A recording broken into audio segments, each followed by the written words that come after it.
sonora do Bruno Guimarães. E para quem está na TV, daqui a 3 minutinhos a gente está de volta.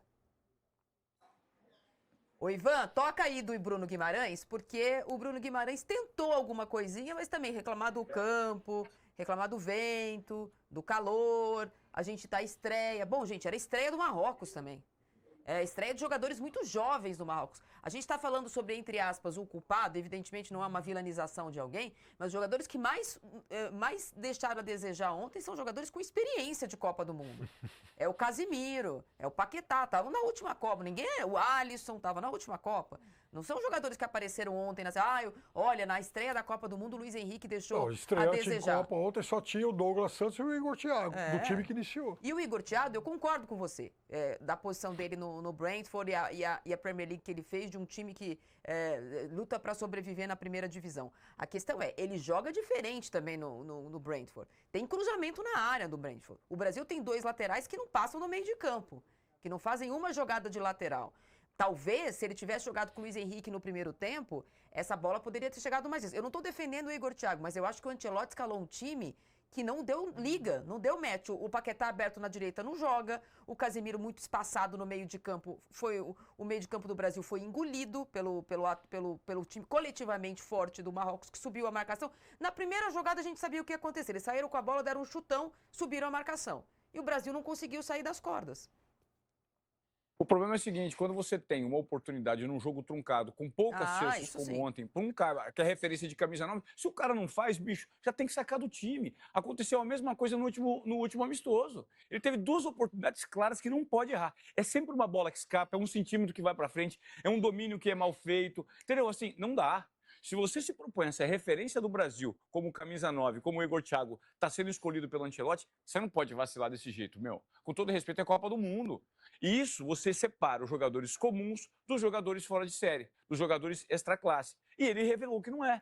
Então, por exemplo, não é o momento da gente optar por um outro jogador agora? Não é o momento de você, eventualmente, começar com o Endrick no time titular? Claro. Empoderar esse moleque? Porque é o seguinte, precisa também quebrar o gelo. Galera, com todo respeito, vestir a camisa da seleção brasileira é difícil, é complexo. É muito mais fácil você entrar num jogo vestindo a camisa do Marrocos como azarão do que você entrar como o Brasil numa estreia de Copa do Mundo por uma seleção que, infelizmente, tem jogadores experientes, mas não estão no melhor. Você vai falar que o Piperno falou aí, o Casemiro não tá longe da melhor fase dele, o Paquetá longe da melhor fase dele. E aqueles que estão na melhor fase, em tese, principalmente dos clubes, como o Bruno Guimarães, foram impactados pelo esse nervosismo do grupo todo.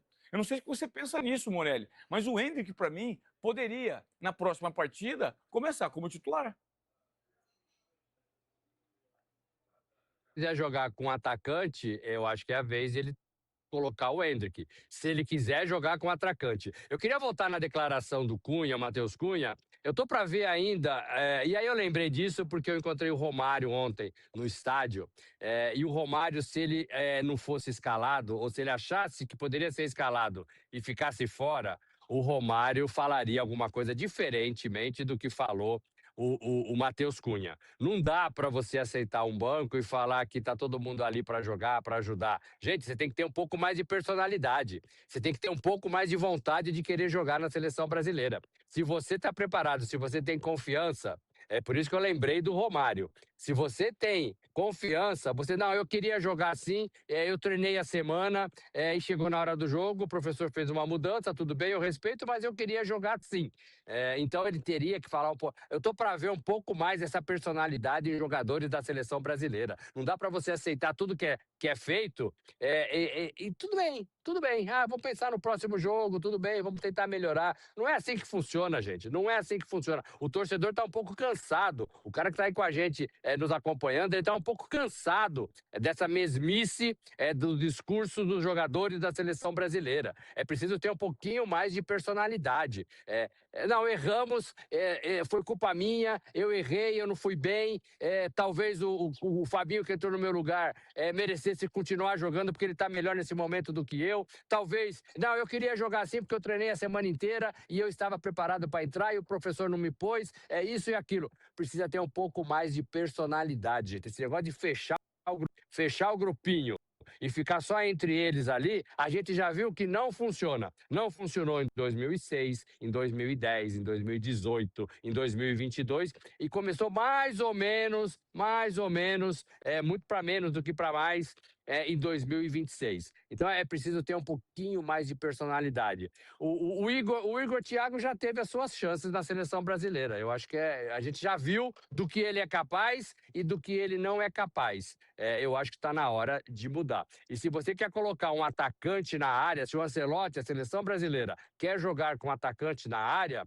não adianta você colocar o Rafinha disfarçado ou o Matheus Cunha disfarçado. Você tem atacantes melhores no banco, camisas 9. Tô falando do Endrick, claro. Então põe o menino para jogar, né? Pelo menos você faz alguma coisa diferente, Ivan, Marília, Piperno. Você faz alguma coisa diferente que traz a torcida pro seu lado. A torcida aqui em Nova York, todos os brasileiros com quem eu falei, não foram poucos, pede o Endrick na seleção brasileira. Todos os brasileiros, perguntado, estimulado, qual jogador deve entrar, eles falam do Endrick. Falam do Neymar também, mas falam do Endrick para entrar nessa seleção brasileira. O Ancelotti tem que estar sensível a isso.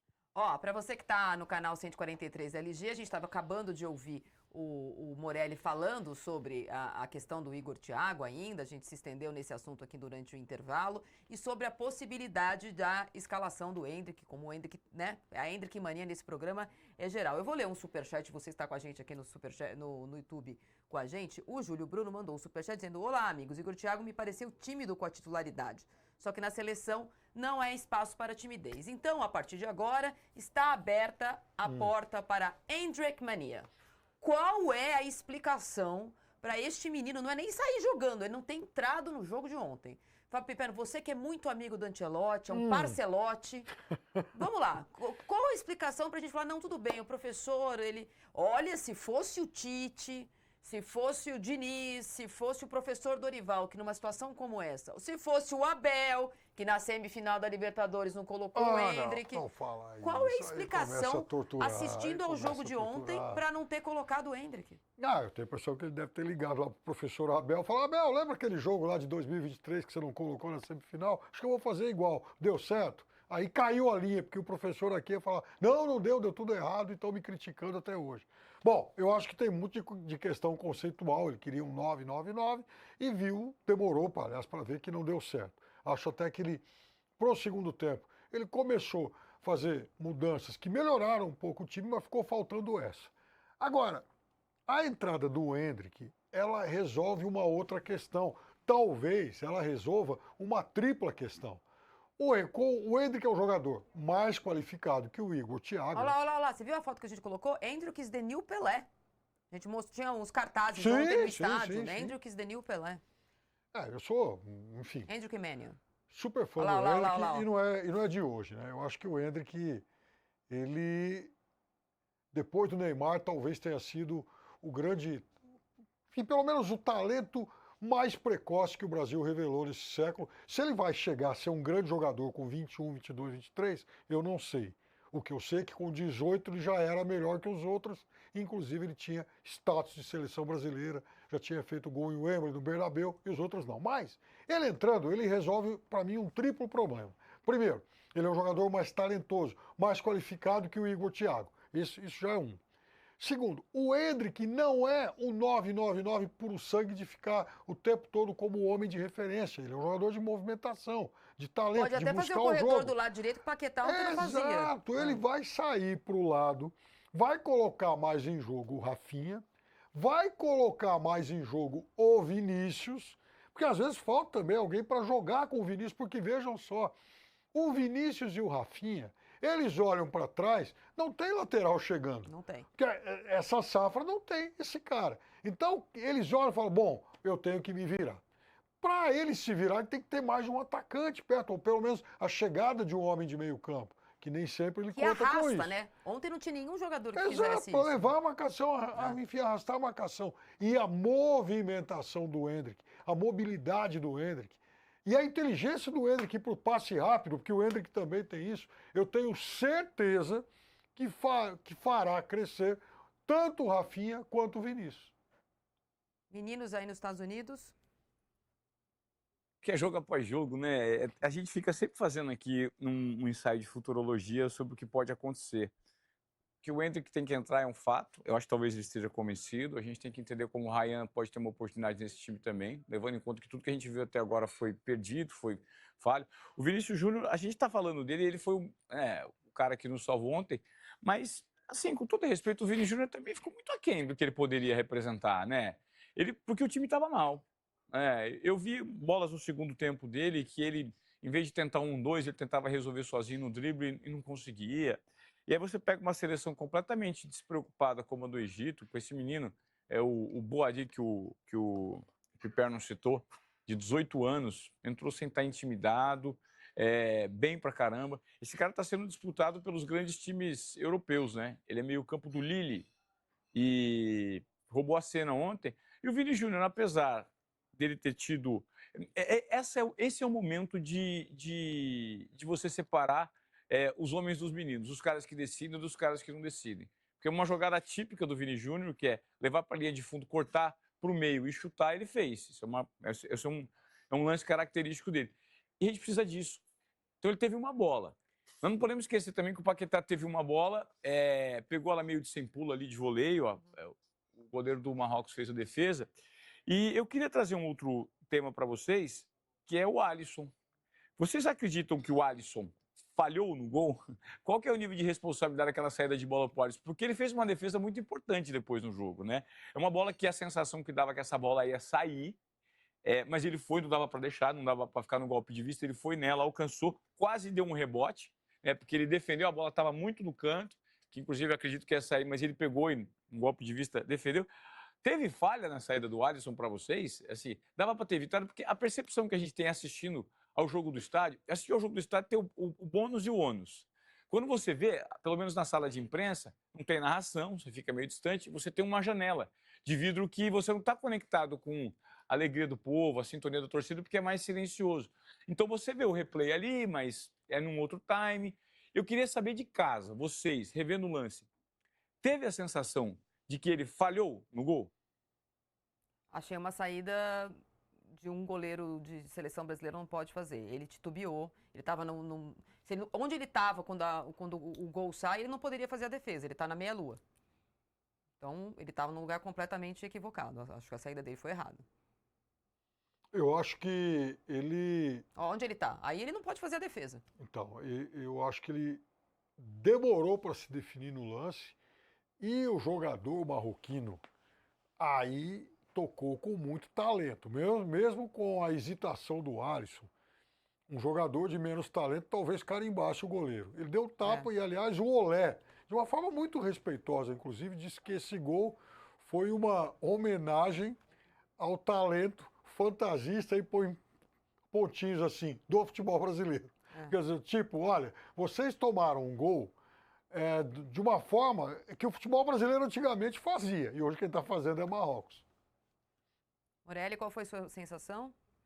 Ele estava mal posicionado para mim, Marília. Para mim, ele estava mal posicionado. Ele jogou quase como um líbero ali, né? Um terceiro jogador de meio de campo distribuindo a bola, porque a gente não tinha esse jogador e todas as nossas opções de saída estavam fechadas. Porque a gente não tem lateral atacando, a gente tem lateral defendendo, a gente tem zagueiros na lateral.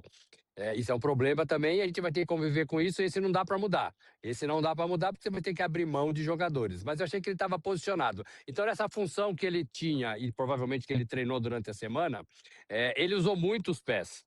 Ele usou muitos pés e ele jogou muito adiantado. E no lance do gol, que foi muito rápido do meio de campo para a penetração e para a transição, ele estava no meio do caminho. Aí foi fácil fazer o gol. Né? Foi um gol bonito, foi um gol de categoria, mas o goleiro estava totalmente fora do gol. Totalmente fora do gol. Então, assim, eu não sei se o goleiro tem que ficar fora do gol. Né? Eu tenho dúvida se o goleiro tem que ficar fora do gol. Agora, foi uma jogada de transição muito rápida e ele estava mal posicionado. Essa é a leitura que eu faço desse lance. Tem responsabilidade? Tem. Foi bem naquela jogada no segundo tempo, em duas defesas, uma primeira e depois um rebote? Sim, foi bem. Mas ele está lá também para isso, né? Ele está lá também para pegar as bolas difíceis. As bolas fáceis, eu pego. né? Fáceis, não precisa de um goleiro como o Vamos Alisson. ver isso aí no campeonato de imprensa. Vamos ver isso aí. Corneta pro Robson. Vamos ver isso aí no Não, não. campeonato de imprensa, porque vamos ver. Ó, deixa eu falar uma coisa, a gente já vai voltar porque a gente quer ver da seleção brasileira daqui pra frente, mas eu preciso chamar. A gente falou do Hakimi, a gente falou do Brahim Dias, o Pipo falou do jogador do ataque que fez o gol, né? Atacante do PSV que fez o gol, porém ontem... Saibali, que fez esse gol com a técnica que o Olé destacou. Daqui a pouco nós vamos dar um giro do impacto desse empate na seleção brasileira na imprensa mundial, muito pela perspectiva do Brasil e não do Marrocos. Porém, Fábio Piperno, foi o Marrocos que jogou melhor. Foi o Marrocos que pode, inclusive o técnico falou isso na coletiva muito respeitosamente, reclamar do empate por 1-0. E o jogador do meio de campo, Boadi, volante, jogador do Lille, foi o destaque contra o Brasil. Nascido na França, ele conseguiu a cidadania marroquina há pouco tempo e a aprovação para jogar pelo Marrocos, Piperno, no mês passado. Na tela a gente está vendo os números dele, e os números dele nem são tão plásticos como foi assisti-lo em campo. Esse jogador, eu fui atrás de várias informações, tem uma matéria muito legal sobre ele tem 18 anos, ele é prodígio também, Piperno, com o cérebro escrevendo coisas. Ele foi premiado por uma palestra que ele deu no ensino médio sobre futebol e a conclusão dele é que o importante é o resultado. Volante, né, Piperno? Pensa como volante. Mas ele é um prodígio na matemática. Sabe qual que é o hobby dele? Matemática.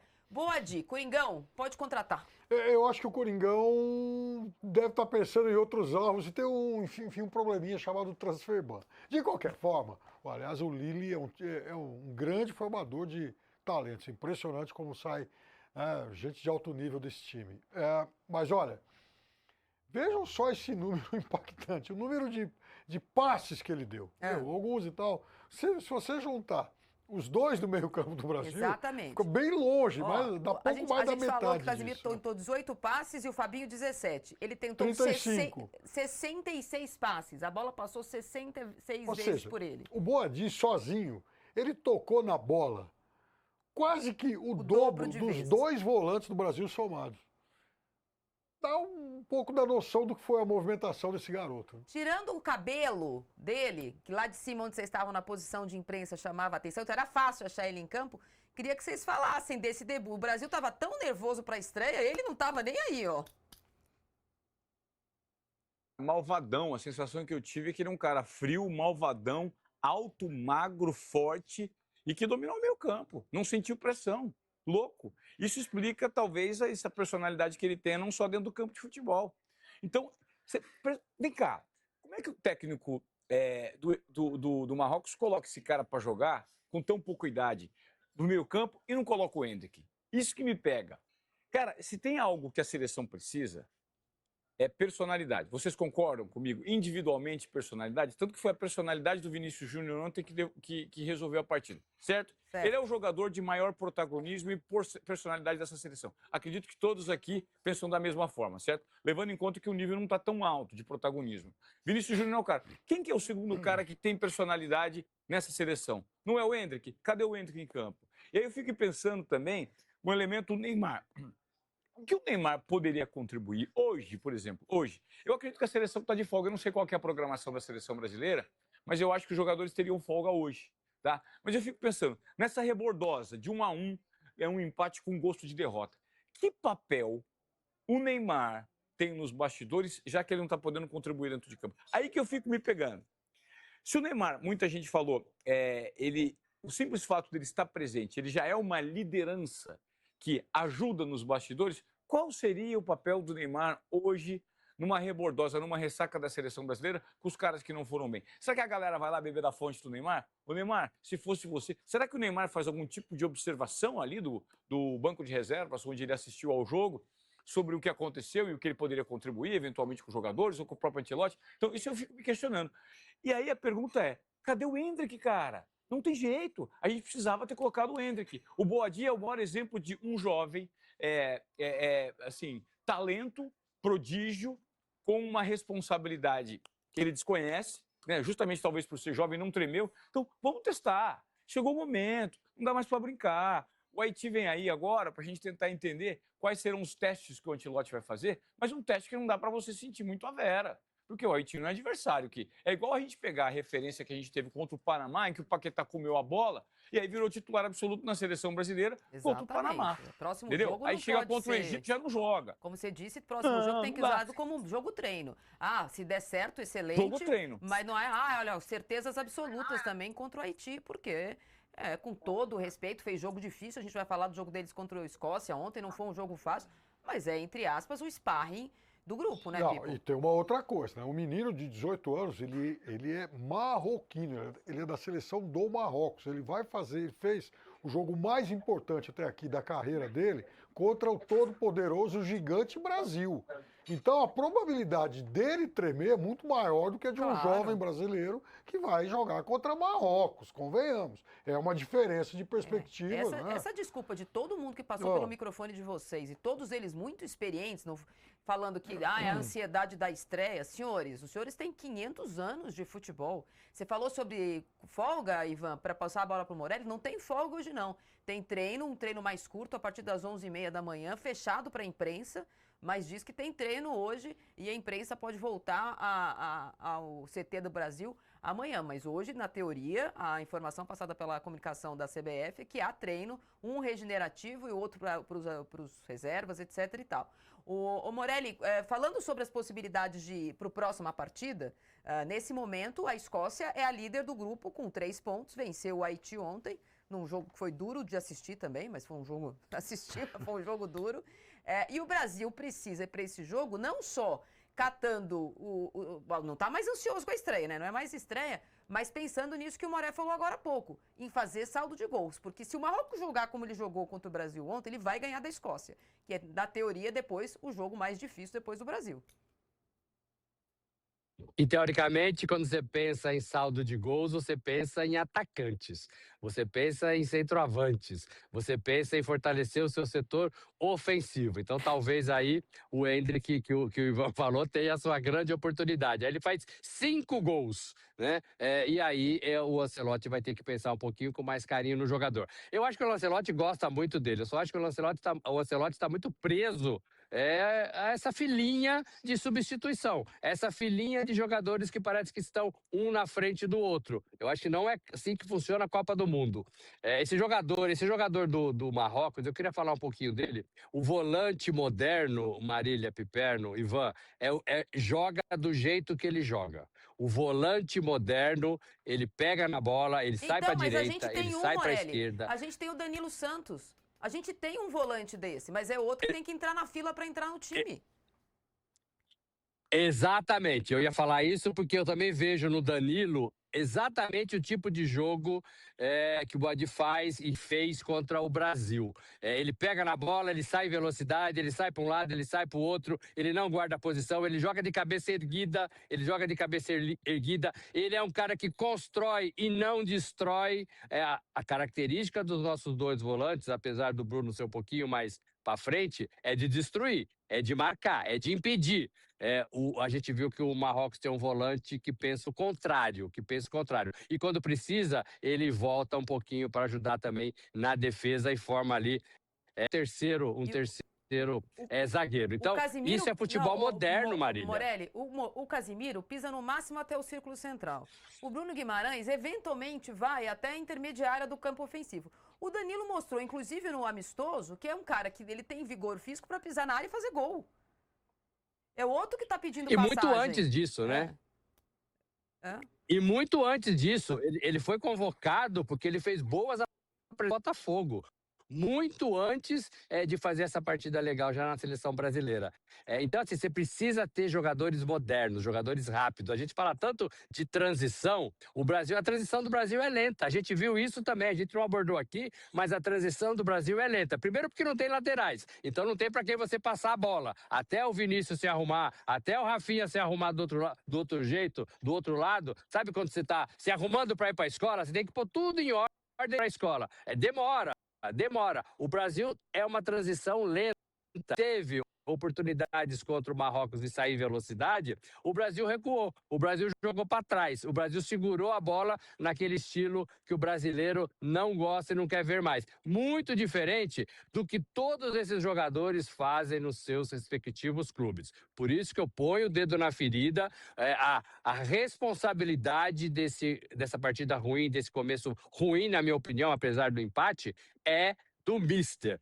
Carlo Ancelotti está pensando muito dentro da caixinha, Marília. Você tem toda a razão e a voz do povo está com você. Eu vou chamar aqui a parcial da nossa enquete e vou chamar também o nosso intervalo para quem está acompanhando a gente pela LGTV. Mas olha como é que tá a parcial da nossa enquete. Cadê o meu plim? Plim, olha lá. Quem foi... Não, até onde vai o Brasil na Copa, não. Quem foi o principal responsável pelo empate de ontem, ou quem foi o pior em campo ontem? Rafinha está com 13% dos votos, o Alisson 9%, o Casimiro, que dentro de campo parece ter sido o pior em campo mesmo, para 26% das pessoas foi o grande culpado, and Mr. Parcelotti com 52% dos votos. Você que está com a gente no canal 143 LGTV, vai para 3 minutinhos de intervalo, eu vou voltar com quem está com a gente aqui no YouTube, no nosso chat, para o Moré, para a gente falar um pouco disso. Nós contratamos, Moré, o principal técnico do mundo, do principal time do mundo. Tiramos do Real Madrid um ano antes de acabar o contrato dele, o técnico mais vencedor nas 5 principais ligas, blá, blá, blá, blá, blá, amigo de todo mundo, tal, terno, não sei o que lá. A gente tem uma arte que mostra quanto o Mister ganha, e eu acho que salário não é isso, mas que mostra o prestígio que ele tem. Ele é o técnico mais bem pago do mundo. Está há um ano na seleção brasileira, com poucos encontros, tem muito pouco tempo para trabalhar, mas esta seleção brasileira se apresentou no último dia 27 de maio. O que a gente viu em campo ontem dos trabalhos do Ancelotti, Ivan? Porque, dos técnicos mais bem pagos do mundo, eu não enxergo muito bem daqui, mas, ele ganha 55,8 milhões por ano, mais ou menos 9 milhões de euros. São os técnicos da Copa, tá? Agora, atrás de você vai enxergar. Tuchel, o Nagelsmann da Alemanha, o Cannavaro do Uzbequistão, ele é o técnico mais bem pago que está na Copa do Mundo.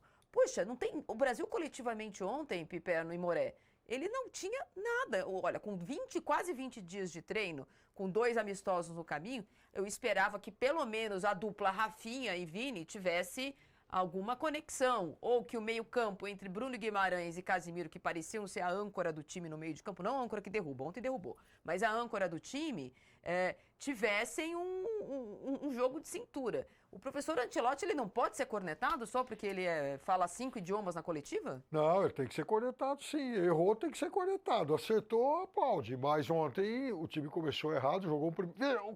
A primeira meia hora do Brasil, até o Vinícius fazer o gol, para ser bem justo, eu confesso que assim... Rapaz, foi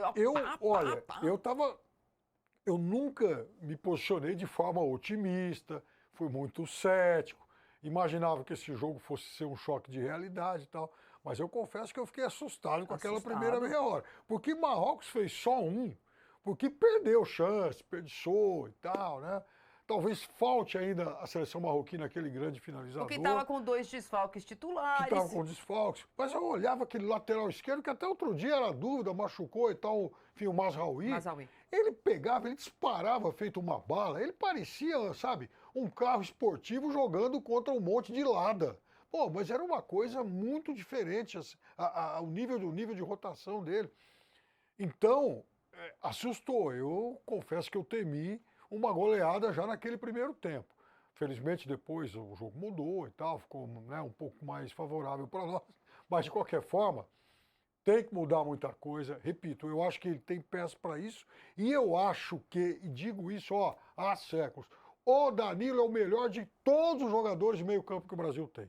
Nenhum deles, nem o Bruno Guimarães, nem o Paquetá, muito menos o Casemiro, nenhum deles chegou a essa Copa do Mundo perto da exuberância técnica e física que o Danilo tem demonstrado. É um meio-campista multifuncional. Ele já foi 5 no Palmeiras, já foi 8, já foi meia no Nottingham. Hoje ele é o artilheiro do Botafogo. Então o que está faltando para esse cara entrar? Eu acho até que a entrada dele no time é mais urgente do que a do Endrick. Ô Moré, você falou muito sobre voto de confiança. Você perdeu o primeiro voto de confiança. né, no professor Ancelotti? Ele vale quanto pesa? Ou a gente vai ver se ele vale quanto pesa se no segundo jogo ele fizer alguma coisa? Porque eu acho que ele foi tímido, inclusive no intervalo desse primeiro. Acho que assim, o Ancelotti ele mexeu mal, ele começou mal. Ele foi infeliz ontem. Talvez a estreia, inclusive a gente fala que os jogadores sentiram, o próprio Carlo Ancelotti tenha sentido também. E hoje, talvez nessa rebordosa pós-empate ontem, com gosto de derrota, ele esteja assimilando. Eu acho que é um dia super importante, é um domingo de muita reflexão para a seleção brasileira, para atletas e para o técnico. Eu estava pensando, enquanto vocês falavam aqui, diante de todas essas observações que nós fizemos nesse programa, qual seria, então, a seleção ideal que nós poderíamos montar para, eventualmente, entrar em campo contra o Haiti? O Piperno falou do Danilo Santos, bom jogador, já fez 5, já fez 8. Eu estava imaginando uma seleção que, eventualmente, poderia começar como um teste, que eu acho que jogaria mais que essa seleção que jogou. Quem desse time vocês tirariam? Por exemplo, a dupla de zaga, um dos caras tem que sair. Entendeu? Eu acho que o Gabriel Magalhães não está bem. Eu me assusto com a atuação dele. Eu não sei se aquele pênalti que ele errou na final da Champions impactou ele psicologicamente. Então, assim, foi uma carga emocional. Esse cara é considerado por muitos o melhor zagueiro do mundo, cara. Rápido, esperto, sobe bem de cabeça, alto, forte. Esse cara tem 1,88 m, se não me engano. É um puta de um zagueiro, cara, com qualificações físicas, né, e de velocidade muito grande. Então, o cara tem que sair do time, para mim. Tá nervoso, cai fora. Não tem espaço mais para você não corresponder numa seleção brasileira. Aí eu fico imaginando que time seria. Eu sacaria o Alisson. Eu colocaria o Everton no gol no próximo jogo. Na lateral direita, por falta de opção, tá? Danilo, com uma dupla de zaga formada por Bremer e Marquinhos. Na esquerda mantém o Douglas. E aí no meio campo, eu faria o meio campo com 3 jogadores de meio campo. Eu gosto muito do Bruno Guimarães contra a qualidade de passe dele. Eu acho que ele, num passe, ele pode resolver uma situação. Eu entraria com o Fabinho, primeiro volante, o Danilo e o Bruno fazendo... O Danilo e o Bruno, o Danilo Santos e o Bruno fazendo esse trabalho de meia, com o Danilo podendo chegar um pouquinho mais para frente, com o Vini na esquerda, o Cunha na direita e o Endrick centralizado. Então, eu faria um 4-3-3, ou seria um... se o Matheus vier um pouco meio campo com o Endrick aberto na direita, um 4 sem 9, com uma flutuação ali no meio, um 4-4-2. Eu não sei, esse seria um time que eu montaria como opção, principalmente para mexer nesses meio campo. Sacaria Casimiro e Paquetá e colocaria Fabinho e Danilo Santos. E sacaria o Magalhães também. Enquanto o Ivan estava terminando a sua escalação, brincando de mister, a gente voltou aqui, para você que estava com a gente no canal 143, voltamos do intervalo, conversando sobre os altos salários do professor Ancelotti, se ele vale quanto pesa e o que ele pode fazer para o próximo jogo. Vou perguntar para o Morelli qual seria a escalação dele, agora que o Ivan já deu a dele. Brinca de mister aí, Morelli. Ô, gente, assim, o salário não pode ser a única forma de a gente aprovar ou reprovar um treino. Continuo achando que o Ancelotti é um bom treinador. Eu só acho que ele precisa ter coragem e precisa entender o que é a seleção brasileira. Talvez nesse um ano de eliminatórias, nesse um ano de amistosos, nesse um ano de Rio de Janeiro, de Carnaval, talvez ele não tenha ainda sacado o que é uma seleção brasileira. A seleção brasileira, numa Copa do Mundo, é diferente de tudo. A gente já cobriu, todos nós aqui já cobrimos seleção brasileira, e a gente sabe, e o Ivan falou isso logo no começo do programa, a responsabilidade que é você jogar numa seleção brasileira. Então, eu acho que ele precisa entender isso melhor. E eu acho que essa reflexão ele está fazendo hoje, porque ele deve estar vendo, ouvindo e selecionando tudo que está se falando da seleção brasileira e do trabalho dele nessa primeira partida. A minha grande dúvida é saber o que a gente faz com os nossos laterais, porque eles são quase que inúteis, né? Eles não atacam e a gente vive para atacar pelas pontas. Então, se você tem laterais que não atacam, eu sei que ele não treinou, eu sei que é uma brincadeira imaginária, mas talvez seja o caso de você jogar com 3 zagueiros. E aí você coloca mais atacantes, mais homens no meio de campo. Você coloca Danilo, você coloca o Endrick, e aí você faz uma seleção que valoriza o que ela tem de melhor, talvez, que é do meio de campo para frente. Porque a defesa, a gente sabe o que é. A gente tem zagueiros nas laterais. Não vai passar disso. Eles não passam do meio de campo. Então, são forças que o Brasil sempre teve, opções de jogadas que não vão acontecer nesta Copa do Mundo. Então, você tinha que pensar numa alternativa. E a única alternativa que eu encontro, que eu vejo para tirar esses laterais parados, é você colocar um zagueiro a mais, fortalecer a defesa, dar confiança para o Gabi, e aí você libera espaço para jogadores mais agudos, mais abertos, que a gente não viu contra Marrocos. Eu queria fazer agora que a gente está brincando de mister, pelo que a gente viu do meio de campo da seleção, pelo que a gente viu do meio para frente, a gente começa a dar no Neymar um pouquinho de forma diferente. Se ele tiver condições de jogar, o Neymar talvez consiga arrumar alguma coisa ali com 20 minutos, 40 minutos de jogo, melhor do que a gente viu desses jogadores do meio de campo, chegando um pouquinho mais ao ataque, na seleção brasileira. Então a gente começa a olhar para o Neymar pelo que a gente viu nos 90 minutos, e levando em conta que contra o Haiti vai ser um treino de luxo na Copa do Mundo, aí começa a imaginar, se ele tiver recuperado, que ele pode ajudar sim essa seleção brasileira. O Pipo vai dar o pitaco dele aqui, o que ele faria de mudança, e eu preciso chamar a repercussão internacional desse empate do Brasil.